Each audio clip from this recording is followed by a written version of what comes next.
प्रणाम। जय गुरुदेव। ऋषि चिंतन चेनल में सौ परिजनों हार्दिक स्वागत करवामां आवे छे। आजनो विषय छे साधना में वातावरण और श्रद्धानुं महत्व। सौ प्रथम आपणे गायत्री महामंत्रनुं उच्चारण करीशुं। ओम भूर्भुवः स्वः तत्सवितुर्वरेण्यं भर्गो देवस्य धीमहि धियो यो नः प्रचोदयात्। मित्रों, केटलाक काम एवा होय छे के जे बहारना लोको करी शके छे, परंतु केटलाक काम आपणे पोते ज करवा पड़े छे। बंने भेगा मळीने पूर्णता प्राप्त करे छे। मात्र बीजा कोईना आधारे आज सुधी कोईना काम थया नथी के पोताना एकलाना प्रयासथी पण कोई माणस आज सुधी संपन्न बन्यो नथी। જ્યારે બંનેનો સહયોગ થાય છે, અર્થાત બહારનું અનુદાન અને પોતાનો પુરુષાર્થ બંને ભેગા મળે છે, ત્યારે અદ્ભુત સફળતા મળે છે। કોઈ ખૂબ સ્વાદિષ્ટ અને પૌષ્ટિક ભોજન રાંધીને આપે, પરંતુ તેને પચાવવું તમારે જ પડશે, તમારે જ તેને મોંમાં મૂકીને ચાવવું પડશે। કોઈ બીજો માણસ તે ચાવીને તમારા પેટમાં પહોંચાડે અને પચાવી દે એ શક્ય નથી। આ કાર્ય તમારે પોતે જ કરવું પડે છે। જ્યારે તમારું લગ્ન થયું ત્યારે તમને એક સુંદર ધર્મપત્ની મળી હતી। તે કોણે આપી હતી? તે છોકરીના માતા પિતાએ ખૂબ મહેનતપૂર્વક તેને સુયોગ્ય બનાવી, તેનું પાલન પોષણ કર્યું, સારું શિક્ષણ આપ્યું અને પછી તમને સોંપી। તેમનું કામ પૂરું થઈ ગયું, પરંતુ તમારું કામ હજુ બાકી છે। ઘરમાં ધર્મપત્ની આવ્યા પછી તેની દેખભાળ કરવાની જવાબદારી હવે તમારે નિભાવવાની છે। જો તમે તેના ખાવા પીવાની, કપડાં લત્તાની કે આરોગ્યની વ્યવસ્થા નહીં કરો, તેને સંપૂર્ણ સન્માન આપીને તેનો સહયોગ પ્રાપ્ત નહીં કરો, તો તેના માતા પિતાએ આપેલું અનુદાન નકામું જશે અને તમારી ધર્મપત્ની તમારા ખાસ કામની નહીં રહે, તે તમારા માટે ભારરૂપ બની જશે। મિત્રો, મેં અહીંયા જે કાંઈ બનાવ્યું છે તે બધું આપના માટે બનાવ્યું છે। તે ખૂબ સુંદર અને શાનદાર છે, પરંતુ તેનો અનુભવ તો તમારે જ કરવાનો છે, હજમ તો તમારે જ કરવાનું છે। જે કાંઈ કરવાની મારામાં શક્તિ હતી તે બધું મેં કરી દીધું। શું કરી દીધું? અહીં શાંતિકુંજમાં તમારા માટે એક વાતાવરણ તૈયાર કર્યું છે।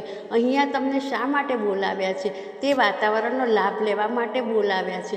અહીંયા તમારી પાસે જે કંઈ કરવામાં આવે છે તે તો તમે તમારે ઘેર રહીને પણ કરી શકો છો। એવી કઈ બાબત છે જે તમે ઘેર કરી શકો તેમ નથી? ખાનપાન સંબંધી જે નિયમો તમને બતાવવામાં આવ્યા છે તેનું પાલન શું તમે ઘેર નહોતા કરી શકતા? કરી શકતા હતા। એવું કયું કારણ છે કે ઘર પર તેમનું પાલન ન કરી શકાય? અહીં જે જપ અને અનુષ્ઠાન કરાવવામાં આવે છે એ શું તમે ઘેર કરી ન શકો? અવશ્ય કરી શકો। જે નિયમ અને મર્યાદાઓનું પાલન કરવાનું છે તમને કહેવામાં આવ્યું છે તે મારા પુસ્તકોમાંથી વાંચીને તમે ઘેર પણ કરી શકતા હતા। આમ છતાં અહીંયા અનુષ્ઠાન માટે કેમ આવ્યા? તેનું કારણ અહીંનું દિવ્ય વાતાવરણ છે। આવું વાતાવરણ બનાવવા માટે મેં ખૂબ મહેનત કરી છે। તમે વાતાવરણનું મહત્ત્વ સમજો। જો તે ના સમજો તો તમે બહુ મોટી ભૂલ કરો છો। એકવાર ગુરુ વશિષ્ઠજીએ રામચંદ્રજીએ કહ્યું, હે રામ, હવે વૃદ્ધાવસ્થા આવી ગઈ છે, તેથી હવે ભગવાનની ભક્તિ કરવા માટે અને જીવનને ઉચ્ચ બનાવવા માટે થોડોક પ્રયત્ન કરવો જોઈએ। રામચંદ્રજીએ પૂછ્યું કે એ માટે શું કરવું પડશે? તેમણે કહ્યું કે એના માટે યોગ્ય વાતાવરણમાં જવું પડશે। તો એવું વાતાવરણ ક્યાં છે? અહીં અયોધ્યામાં જે વાતાવરણમાં રહો છો તેમાં એવી કોઈ શક્યતા નથી કે હું તમને જણાવી શકું। અહીંયા તમારા કુટુંબીજનો રહે છે, સંબંધીઓ રહે છે, રાજકાજ સંબંધે લોકો આવતા રહે છે। કેટલાય લોકો તમારી સાથે વિચાર વિમર્શ કરવા આવે છે। કેટલાક લોકો પર તમે ખીજાવ છો, કેટલાક લોકો પ્રત્યે તમને આકર્ષણ છે, તો કેટલાક તમને ગમતા નથી। અહીંના વાતાવરણમાં આધ્યાત્મિકતાનો વિકાસ થવાની કોઈ સંભાવના નથી। તેથી આપે અયોધ્યા છોડવું જોઈએ। અનેક બંધનોએ તમને અયોધ્યા સાથે જકડી રાખ્યા છે। આથી તમારું મન ભગવાન તરફ વળે જ નહીં। તમે ભક્તિ નહીં કરી શકો અને અધ્યાત્મનો માર્ગ તમારા માટે ખુલી શકે નહીં। તેથી તમારે અહીંયાથી જવું જ પડશે। રામચંદ્રજીએ પૂછ્યું કે ક્યાં જવું પડશે? ગુરુ વશિષ્ઠજીએ કહ્યું કે હું જ્યાં રહું છું ત્યાં મારી પાસે રહેવું પડશે। ગુરુ વશિષ્ઠજીની ગુફા હિમાલયમાં હતી। એમણે ચારેય ભાઈઓને ત્યાં બોલાવી લીધા। રામચંદ્ર રામચંદ્રજી દેવપ્રયાગમાં રહેવા લાગ્યા. લક્ષ્મણજી લક્ષ્મણ ઝૂલા પાસે રહેતા હતા. ભરતજી ઋષિકેશમાં જઈને સ્થિર થયા અને શત્રુઘ્ને મુનિની રેત પર પોતાનું સ્થાન બનાવી દીધું. ચારેય ભાઈઓ અલગ અલગ રહીને ગુરુ વશિષ્ઠના માર્ગદર્શનમાં શિક્ષણ પ્રાપ્ત કરવા લાગ્યા. અયોધ્યામાં શાની ઉણપ હતી? અયોધ્યામાં હિમાલય જેવું સંસ્કારી અને દિવ્ય વાતાવરણ નહોતું. હિમાલયમાં હજારો વર્ષોથી લોકો તપ અને સાધનાઓ કરે છે. એવું વાતાવરણ અયોધ્યામાં ક્યાંથી મળે? ત્યાં તો રાજપાટ હતું, લડાઈ ઝઘડા થતા હતા, ગુનેગારો સામે કેસ ચાલતા. ત્યાં તપનું વાતાવરણ નહોતું. હજારો વર્ષોથી વિશ્વામિત્ર સહિત બીજા અનેક ઋષિમુનિઓએ જે તપ કર્યું છે તેનાથી હિમાલયનું વાતાવરણ ઉચ્ચ કક્ષાનું બની ગયું છે. તેથી શ્રી રામચંદ્રજીને પણ ગુરુ વશિષ્ઠની આજ્ઞા અનુસાર દેવપ્રયાગમાં રહેવું પડ્યું. અયોધ્યામાં રહીને ગુરુ વશિષ્ઠ રામચંદ્રજીને યોગ વશિષ્ઠ ભણાવી શકે તેમ ન હતા. ત્યાં તો તેઓ રાજપાટ ચલાવવા સંબંધી સલાહ આપી શકતા હતા, પરંતુ આધ્યાત્મિક સાધના માટે તેમણે પણ દેવપ્રયાગને યોગ્ય માન્યું અને હિમાલયના દિવ્ય વાતાવરણમાં તેમની પાસે સાધના કરાવી. ચારેય ભાઈઓ ત્યાં જ રહેતા હતા. આધ્યાત્મિક જીવનમાં ઉચ્ચ કક્ષાનું વાતાવરણ જરૂરી હોય છે. માત્ર આધ્યાત્મિક જીવનમાં જ નહીં, પરંતુ સાંસારિક જીવનમાં પણ વાતાવરણની જરૂર હોય છે. તમે સાંસારિક જીવનની વાતો તો જાણો છો ને? સાંસારિક જીવનમાં પણ જો યોગ્ય વાતાવરણ ના મળે તો બહુ મુશ્કેલીઓ ઊભી થાય છે. સુગંધીદાર ચંદન મૈસૂર અને કેરળમાં થાય છે.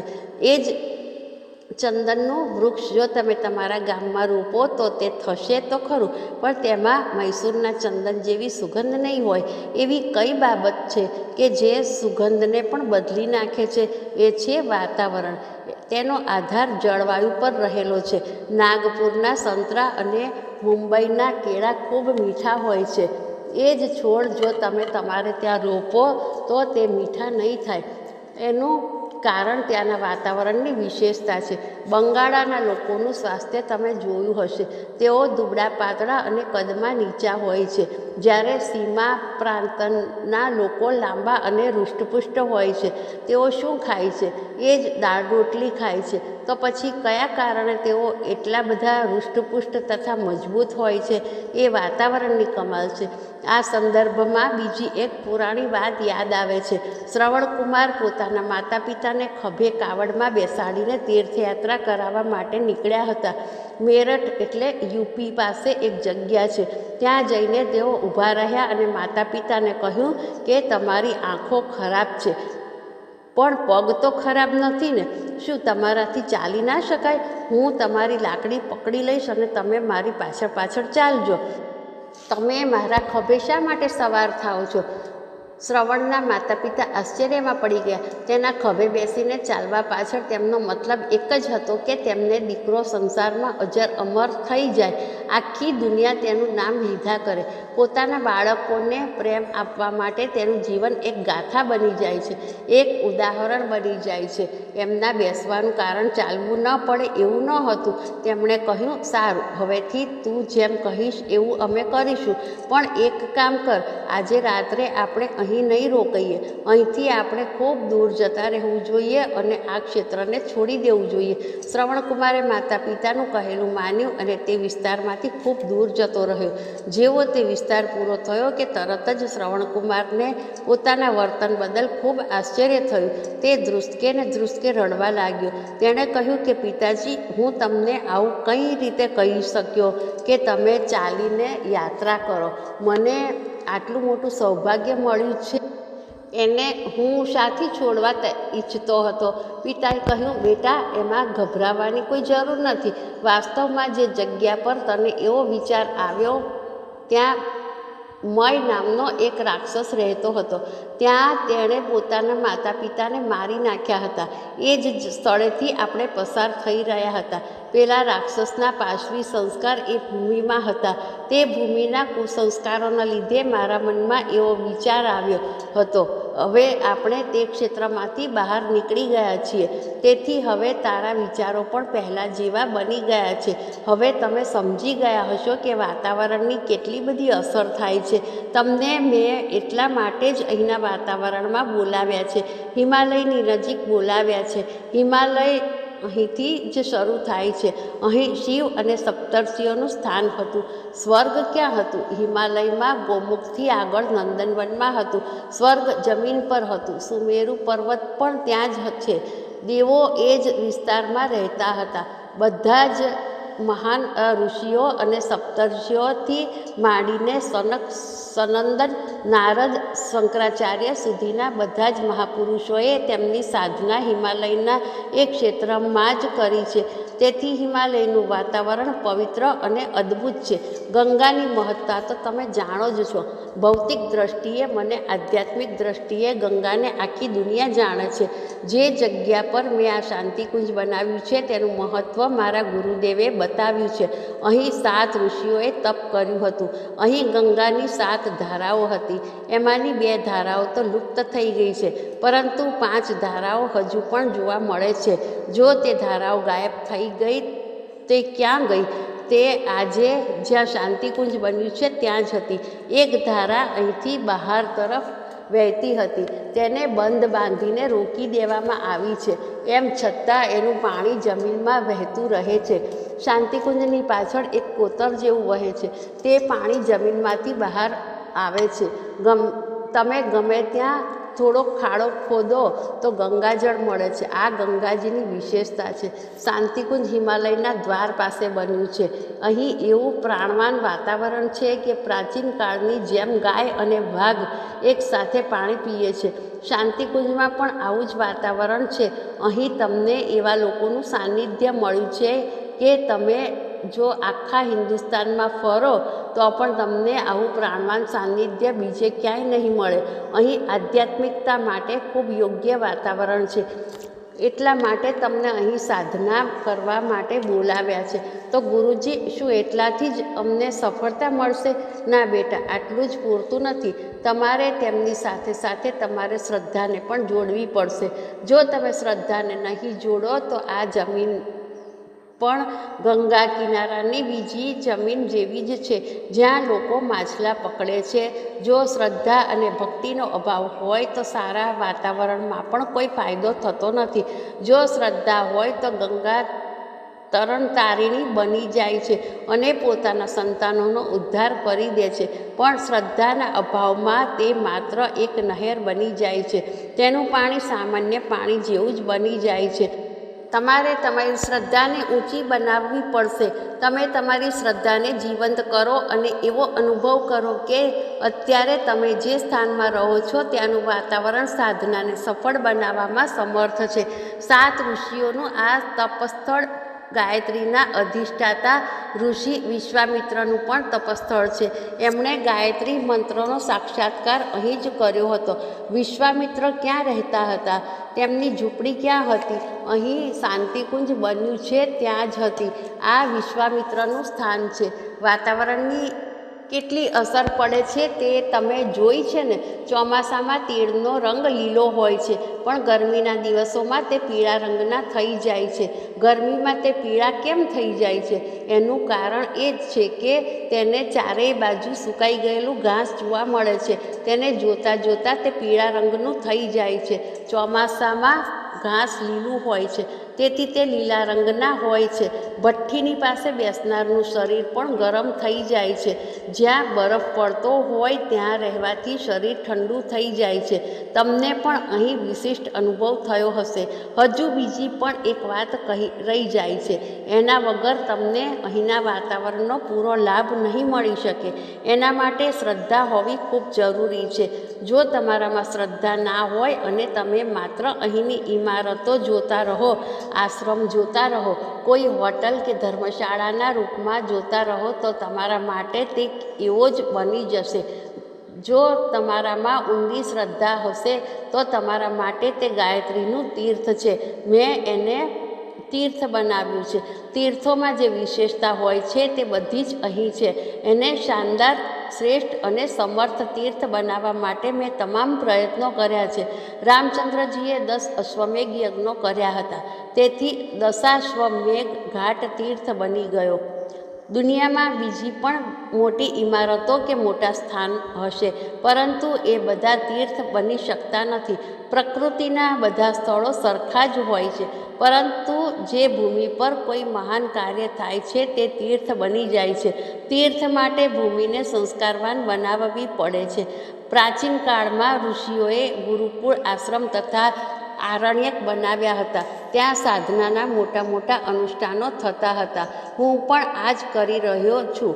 અહીં 24 લાખના કેટલાય અનુષ્ઠાન થઈ ચૂક્યા છે. દર વર્ષે અહીં નવરાત્રિમાં 24 કરોડ જપનું પુરસ્ચરણ થઈ જાય છે. અહીં દરરોજ નવકુંડી યજ્ઞમાં હજારો આહુતિઓ આપવામાં આવે છે. અહીં અખંડ દીપક રહે છે. અહીં મારી અને માતાજીની કઠોર તપશ્ચર્યા નિયમિત રૂપે ચાલતી રહી છે. એનાથી વાતાવરણ દિવ્ય બને છે. તો મારા ગુરુદેવ પણ પરોક્ષ રૂપે આવતા જ રહે છે. તમારામાં જો શ્રદ્ધા હોય તો અહીં ગાયત્રી માતાનો પ્રકાશ સર્વત્ર અનુભવી શકો છો. મારા ગુરુદેવની અને મારી પ્રાણચેતના અહીંના અણુએ અણુમાં છવાયેલી રહે છે. મેં તમને કહ્યું છે કે તમે એવો અનુભવ કરો કે તમે અહીં માતાજીના ગર્ભમાં નિવાસ કરો છો. મરઘી પોતાના ઈંડાને છાતી સરસા રાખીને તેની પર બેસી રહે છે. એનાથી ઈંડા સેવાય છે. અમે પણ તમને અમારી છાતી સાથે વળગાડીને બેસીએ છીએ અને તમને પરિપક્વ બનાવીએ છીએ. આમ છતાંય એ વાત પર ભાર મૂકીએ છીએ કે તમારી પોતાની શ્રદ્ધા જીવંત રહેવી જોઈએ. જો તમે શ્રદ્ધા નહીં રાખો તો તમને અહીંના વાતાવરણનો કોઈ લાભ નહીં મળે. બીજા લોકો પણ અહીં આવે છે. ચોર તથા ઉઠાવગીરો પણ અહીં આવે છે. મોટર ડ્રાઈવરો પણ આવે છે. તેઓ બીડી પીતા રહે છે અને ખાલી હાથે પાછા જાય છે. એનું કારણ એ છે કે તેમનામાં કોઈ શ્રદ્ધા ભાવના હોતી નથી. શ્રદ્ધાના અભાવમાં બહારની કોઈ વસ્તુ વિશેષ લાભ આપી શકતી નથી. આજે હું ભાવ શ્રદ્ધા ઉપર ખૂબ ભાર મૂકવા ઈચ્છું છું. જો તમે અહીંનો લાભ મેળવવા ઈચ્છતા હો તો તમે તમારી શ્રદ્ધાને જાગૃત અને જીવંત રાખજો. એનાથી તમે અહીંના અણુએ અણુમાંથી અમૃત વરસતું અને પ્રકાશ ફેલાતો જોઈ શકશો. પણ જો શ્રદ્ધા નહીં હોય તો અહીંની ઇમારતો તમને બીજી ઇમારતો જેવી સામાન્ય જ લાગશે. મીરાને પથ્થરનો એક ટુકડો આપવામાં આવ્યો હતો. મીરા એવું જ માનતા હતા કે આ મારા પતિ છે, મારા ભગવાન છે. એમની શ્રદ્ધાએ તે પથ્થરને સાક્ષાત ભગવાન બનાવી દીધા. મીરાને મોકલવામાં આવેલો ઝેરનો પ્યાલો એ ગિરધર ગોપાલ પી ગયા હતા. સાપનો કરંડિયો મોકલવામાં આવ્યો તો પેલા ગિરધર ગોપાલ એ સાપની સાથે રમતા રહ્યા. મીરાએ છેવટે તે કરંડિયાને બંધ કરી દીધો. મીરાને સાપ ના કરડ્યો. આવું કઈ રીતે થયું? ગિરધર ગોપાલના કારણે. ગિરધર ગોપાલ કોણ હતા? પથ્થરનો એક ટુકડો? ના, મીરાની પ્રગાઢ શ્રદ્ધા ભાવનાના કારણે જ તે પથ્થર ગિરધર ગોપાલ બની ગયો. આજે પણ તે પથ્થર ત્યાં પડેલો છે. તમે પણ ત્યાં જઈને જોઈ શકો છો. એમાં કોઈ ચમત્કાર નથી. શ્રદ્ધા જ પથ્થરને ભગવાન બનાવી દે છે. તમે એકલવ્યની વાત સાંભળી છે ને? ભીલના તે છોકરાએ માટીના દ્રોણાચાર્ય બનાવ્યા હતા, પરંતુ માટીના એ દ્રોણાચાર્ય એટલા સમર્થ બની ગયા કે કૌરવો તથા પાંડવોને બાણવિદ્યાનું શિક્ષણ આપનાર અસલી દ્રોણાચાર્યના શિક્ષણ કરતાં એકલવ્યની બાણવિદ્યા વધારે શ્રેષ્ઠ બની ગઈ. રામકૃષ્ણ પરમહંસ કાલિકા માતાના અનન્ય ઉપાસક હતા. લોકોએ રાણીને ફરિયાદ કરી કે તમારે ત્યાંથી આવતો ભોગ પહેલાં તેઓ ખાઈ જાય છે અને કાલીને એંઠો થાળ ધરાવે છે. રાણી રાસમણી એક દિવસ છુપાઈને બધો ખેલ જોતી રહી. રામકૃષ્ણ કાલીને કહેવા લાગ્યા કે માં, આપ ભોજન કરો, પણ તેમણે ભોજન ના કર્યું. રામકૃષ્ણે કહ્યું, અચ્છા, પહેલાં પુત્ર ખાશે પછી માં ખાશે એમ ને? આમ કહીને એમણે પહેલાં પોતે ભોજન કર્યું. પછી કાલીને કહ્યું કે માતા, હવે તો તમારે ભોજન કરવું જ પડશે. રાણી રાસમણીએ જોયું કે પથ્થરની મૂર્તિના હાથ હલવા લાગ્યા અને એમણે થાળીમાંથી જે ભોજન હતું તે ખાઈ લીધું. તે બધું જ ભોજન ખાઈ ગઈ. ખાલી થાળી ધોવા માટે રામકૃષ્ણ બહાર જઈ રહ્યા હતા ત્યારે રાણી રાસમણી ત્યાં આવ્યા અને તેમના ચરણોમાં પડી ગયા. તેમણે કહ્યું, હે દેવ, આપ સાક્ષાત કાલી છો. એ વાત સાચી છે કે રામકૃષ્ણ પરમહંસ સાક્ષાત કાલિકા હતા, કારણ કે પોતાની શ્રદ્ધાથી જ એમણે પથ્થરની મૂર્તિને સાક્ષાત કાલી બનાવી દીધી હતી. એમ રામકૃષ્ણે જ્યારે વિવેકાનંદને કહ્યું હતું કે તું કાલીમા પાસે જઈને નોકરી માંગી લે, વિવેકાનંદ ત્યાં ગયા. ત્યાં જોયું કે વિશાળકાય કાલી આકાશે અડકે તેટલી વિરાટ હતી. તે ક્યાંથી પ્રગટ થઈ હતી? રામકૃષ્ણે પથ્થરની એ મૂર્તિમાંથી જ એને પ્રગટ કરી હતી. તે એમની શ્રદ્ધાના કારણે પ્રગટ થઈ હતી. આજે પણ તે મૂર્તિ ત્યાં છે, પણ એમાં કોઈ દમ નથી. ચોર લોકો એકવાર એ મૂર્તિની સોનાની જીભ ચોરી ગયા હતા, ત્યારે તે માત્ર પથ્થરની મૂર્તિ જ બની રહી. પથ્થરને સાક્ષાત કાલી બનાવી દેવાનું શ્રેય રામકૃષ્ણ પરમહંસની પ્રગાઢ શ્રદ્ધાને ફાળે જ જાય છે. સ્વામી રામાનંદ કબીરાને દીક્ષા આપવા માટે તૈયાર નહોતા. કબીરજી પગથિયા પર સૂઈ ગયા. રામાનંદ અંધારામાં ત્યાં ગયા તો તેમનો પગ કબીરજીની ઉપર પડી ગયો. રામ રામ એવું બોલીને તેઓ પાછા ખસી ગયા. કબીરે બધાને કહેવા માંડ્યું કે મારા ગુરુ સ્વામી રામાનંદ છે, તેમણે મને મંત્ર દીક્ષા આપી છે. સ્વામીજીએ તેમને પૂછ્યું કે તું બધાને આવી મોટી વાત કેમ કહે છે? તો કબીરજીએ કહ્યું કે હું પગથિયામાં સૂઈ રહ્યો હતો ત્યારે આપે મારી છાતી પર પગ મૂકી દીધો હતો અને રામ રામ બોલ્યા હતા. આથી મારા માટે તો આપ ગુરુ જ બની ગયા. તમે પણ આવી શ્રદ્ધાના મહત્ત્વને સમજો. જો શ્રદ્ધા નહીં હોય તો તમે બિલકુલ ખાલી હાથે પાછા જશો અને મારો પરિશ્રમ પણ નકામો જશે. તેથી કૃપા કરીને તમે તમારી શ્રદ્ધાને જાગૃત રાખો. તમને કોઈ અંધશ્રદ્ધા રાખવાનું કહેતો નથી. અહીંનું વાતાવરણ પરિપૂર્ણ છે. તમે જો ઈચ્છો તો તેનું પરીક્ષણ કરી શકો છો. જો પારખવા યોગ્ય સ્થાન કદાચ ના પણ હોય તોય શ્રદ્ધાથી તમે તેને શ્રેષ્ઠ બનાવી શકો છો. આથી તમે તમારી અંદર શ્રદ્ધા પેદા કરો. મેં મારા ભાગનું કામ પૂરું કરી દીધું છે. જો તમે પણ તમારા ભાગનું કામ પૂરું કરી લેશો તો હું તમને વિશ્વાસ આપું છું કે આ કલ્પ સાધના તમારા માટે સૌભાગ્યથી ભરપૂર હશે અને મને એનાથી ખૂબ સંતોષ થશે. આજની વાત સમાપ્ત. ઓમ શાંતિ. હવે વિષય છે સાધનાની સફળતામાં વાતાવરણ અને શ્રદ્ધાનું મહત્ત્વ. આધ્યાત્મિક પ્રગતિ માટે વાતાવરણ અનુકૂળ હોવું જોઈએ, નહીં તો સર્વત્ર વ્યાપેલા ભ્રષ્ટ ચિંતન અને ચરિત્રની દુષ્ટતાની અસર થયા વગર રહેતી નથી. પાણી આપોઆપ જ નીચેની તરફ વહે છે. કોઈ પણ વસ્તુ પૃથ્વીના ગુરુત્વાકર્ષણના લીધે ઉપરથી નીચેની તરફ જ પડે છે. તેને ઊંચે લઈ જવા માટે વિશેષ પ્રયત્ન કરવો પડે છે અને અનેક સાધનો પણ ભેગા કરવા પડે છે.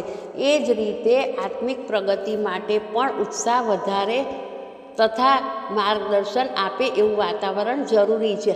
આના બે ઉપાય છે. એક તો એ કે જ્યાં આવું વાતાવરણ હોય ત્યાં જઈને રહેવું, અને બીજો જ્યાં આપણે રહેતા હોઈએ ત્યાં પ્રયત્નપૂર્વક એવા વાતાવરણનું નિર્માણ કરવું. એકાંત, સ્વાધ્યાય, મનન ચિંતન વગેરે આવા જ ઉપાય છે. કોઈ એકાંત ઓરડામાં કે નિર્જન સ્થળે બેસીને એવો અનુભવ કરવો જોઈએ કે સંસારમાં વ્યાપેલી ખરાબ પરિસ્થિતિઓ સાથેનો મારો સંબંધ તૂટી ગયો છે. સાધનાની સફળતામાં સ્થાન, વિસ્તાર અને વાતાવરણનું ખૂબ મહત્ત્વ છે. વિશિષ્ટ સાધનાઓ માટે ઘર છોડીને યોગ્ય સ્થળે જવું પડે છે. આપણા કાયમના સ્થળે રહેવાથી સાધના માટે ખૂબ જરૂરી છે એવી મનસ્થિતિ બની શકતી નથી. કુટુંબીઓ તથા પરિચિત લોકોની સાથેના સારા કે ખરાબ સંબંધોની પકડ એવી ને એવી રહે છે. કામનું દબાણ રહે છે. રાગ દ્વેષ વધતા રહે છે. જો આપણે દિનચર્યા બદલીએ તો કુટુંબીઓ તથા સાથીઓને ગમતું નથી અને તેઓ તેમાં અવરોધ ઊભા કરે છે. આહાર તથા દિનચર્યા બદલવાના કારણે ઘરમાં કજિયા પેદા થાય છે. ઘરના લોકો અને સાથીઓ જેવી પ્રકૃતિના હોય છે એવું જ વાતાવરણ ત્યાં બની જાય છે. આ બધી બાબતોના લીધે મહત્ત્વપૂર્ણ સાધનાઓને યોગ્ય મનસ્થિતિ તથા વાતાવરણ બનતું નથી. દૈનિક નિત્ય કર્મના રૂપે કરવામાં આવતી ઉપાસના તો ઘરમાં કરી શકાય છે, પણ જો વિશિષ્ટ સાધના કરવી હોય તો એના માટે વિશેષ સ્થાન, વાતાવરણ, સાનિધ્ય અને માર્ગદર્શન મળવું જરૂરી છે. આ બધું મેળવવા માટે યોગ્ય સ્થાનનો પ્રબંધ કરવાથી જ સફળતા મળે છે. સાધનાના ઉચ્ચ કક્ષાના આધ્યાત્મિક પ્રયોગો માટે હિમાલય ક્ષેત્રને અત્યંત ઉપયોગી માનવામાં આવે છે. એ વિસ્તાર ઋષિમુનિઓ તથા યોગીઓની તપોભૂમિ ગણાય છે. અનાદિકાળથી જ્યાં ઉચ્ચ આધ્યાત્મિક પ્રયોગો થતા આવ્યા છે તે ઋષિઓની ભૂમિ તથા દેવભૂમિના રૂપમાં વંદનીય રહ્યો છે. દિવ્ય દ્રષ્ટાઓનું કથન છે, બ્રહ્માંડની ગાઢ આધ્યાત્મિક ચેતનાનું વિશિષ્ટ વાતાવરણ આ જ ક્ષેત્રમાં થતું રહ્યું છે. હિમાલય બ્રહ્માંડ વ્યાપી દિવ્ય ચેતનાના અવતરણનું કેન્દ્ર છે. ત્યાં સાધના કરતા, તપ કરતા તથા સંશોધન કરતા ઋષિમુનિઓ અને સાધકો દૈવી શક્તિઓથી સુસંપન્ન બને છે. આજે પણ એ ક્ષેત્રમાં બધી જ સૂક્ષ્મ વિશેષતાઓ પ્રચુર પ્રમાણમાં મોજૂદ છે. એ વિશેષતાઓ આત્મિક પ્રગતિ માટે અત્યંત જરૂરી છે. આત્મસાધના માટે આ ઠંડો પ્રદેશ ખૂબ ઉપયોગી છે. સાથે સાથે હવા પાણીની દ્રષ્ટિએ આરોગ્યવર્ધક છે. ગંગાજળને વૈજ્ઞાનિકોએ દિવ્ય ઔષધિઓનું સંયોજન ગણ્યું છે. એવી માન્યતા છે કે માત્ર ગંગાજળનું સેવન કરવાથી પણ અનેક રોગોનો ઉપચાર આપોઆપ જ થઈ જાય છે. આત્મિક સ્વાસ્થ્ય વધારવા માટે ઉપયોગી વાતાવરણ જો મળી શકે તો વિશેષ લાભ થાય છે. તપસ્વીઓ પર્વતની ગુફાઓમાં રહે છે, કંદમૂળ ખાય છે તથા વલ્કલ વસ્ત્રો પહેરે છે. ધૂણી સળગાવીને ઠંડી દૂર કરે છે. તુંબડું તથા નારિયેળની કાચલીનો વાસણો તરીકે ઉપયોગ કરે છે. ઘાસની ચટ્ટાઈ પર સૂઈ જાય છે. તપ સાધનાના ઇતિહાસમાં હિમાલયની ઊંચાઈ તથા દિવ્યતા અને ગંગા તટની પવિત્રતાનો લાભ લેનારા સાધકોની સંખ્યા સૌથી વધુ છે. ઐતિહાસિક તીર્થો તો બીજે પણ છે, પરંતુ આત્મકલ્યાણની સાધના માટે યોગ્ય હોય એવા તીર્થો હિમાલયમાં જેટલા છે તેટલા બીજે ક્યાંય નથી. જ્યાં જે કક્ષાના લોકો રહે છે, જે પ્રકારના કાર્યો થાય છે તેની અસર તે ભૂમિના સંસ્કારો ઉપર અવશ્ય પડે છે અને તે લાંબા સમય સુધી પોતાનો પ્રભાવ જાળવી રાખે છે. તપસ્વીઓની પ્રાણશક્તિ તેમના નિવાસસ્થાનની ચારે આજુબાજુ છવાયેલી રહે છે. ઋષિઓના આશ્રમોમાં સિંહ અને ગાય એકસાથે રહેતા હતા. હરણ તથા બીજા પશુ પક્ષીઓ પણ ત્યાં નિર્ભયતાપૂર્વક વિચરણ કરતા હતા. આવા વાતાવરણમાં માનસિક વિક્ષોભો સહજ રીતે જ શાંત થઈ જાય છે અને મનસ્થિતિ આપોઆપ જ સાધનાને અનુરૂપ બની જાય છે.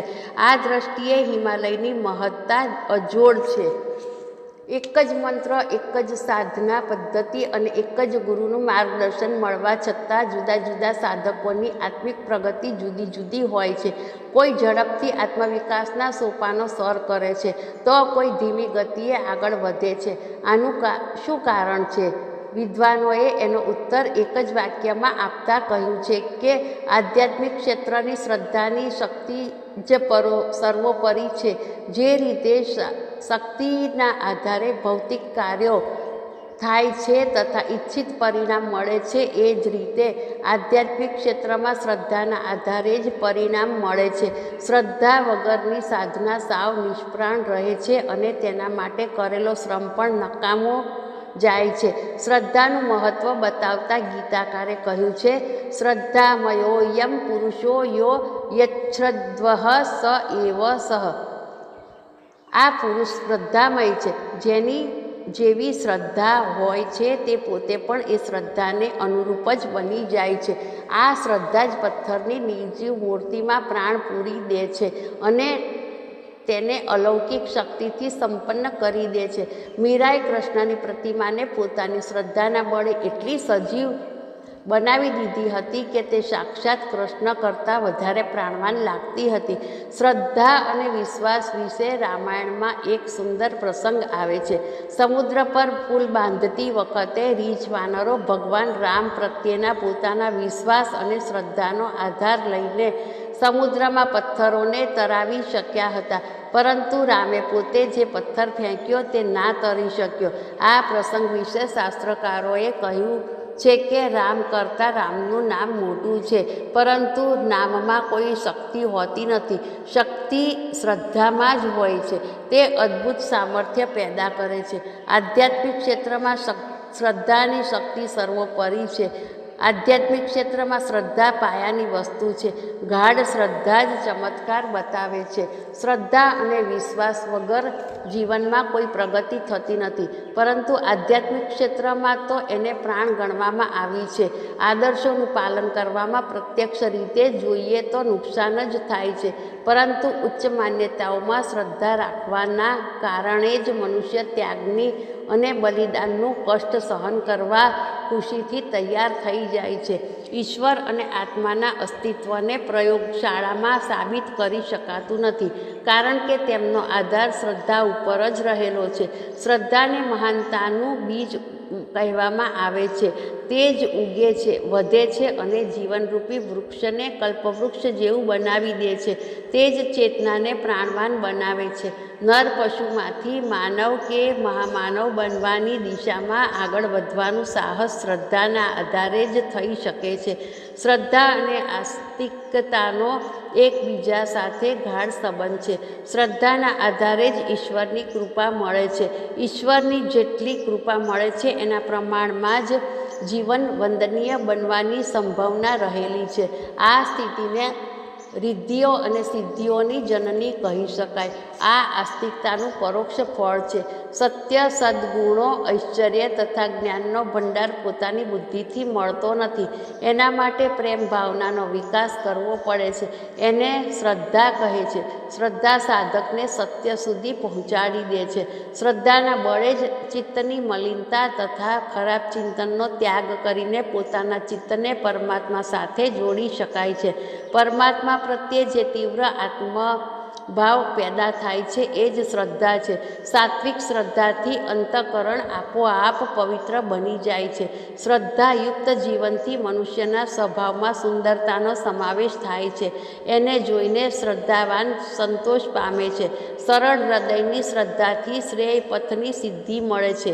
ભવાની શંકરૌ વંદે શ્રદ્ધા વિશ્વાસરૂપિણો યાભ્યામ વિના ન પશ્યંતિ સિદ્ધા સ્વાંતસ્થમીશ્વરમ. હું સૌ પ્રથમ ભવાની અને ભગવાન પ્રકૃતિ અને પરમાત્માને શ્રદ્ધા અને વિશ્વાસના રૂપમાં વંદન કરું છું, જેમના વિના સિદ્ધિ અને ઈશ્વર દર્શનની ઈચ્છા પૂર્ણ થતી નથી. સરળતા અને પવિત્રતાના મિલનથી શ્રદ્ધાનો આવિર્ભાવ થાય છે. પાર્થિવ વસ્તુઓથી ઉપર ઉઠવા માટે સરળતા અને પવિત્રતાની અત્યંત જરૂર પડે છે. તેમનો જેટલો વધારે વિકાસ થશે એટલી જ શ્રદ્ધા બળવાન થશે. સરળતા દ્વારા ભગવાનની ભાવાનુભૂતિ થાય છે અને પવિત્ર પ્રેમના માધ્યમથી તેમની રસાનુભૂતિ થાય છે. શ્રદ્ધા એ બંનેનું સંયુક્ત સ્વરૂપ છે. તેમાં ભાવના પણ છે અને રસ પણ છે. જ્યાં શ્રદ્ધાનો ઉદય થાય છે ત્યાં લક્ષ્ય અવશ્ય પ્રાપ્ત થાય છે. અસ્તુ. જય ગુરુદેવ.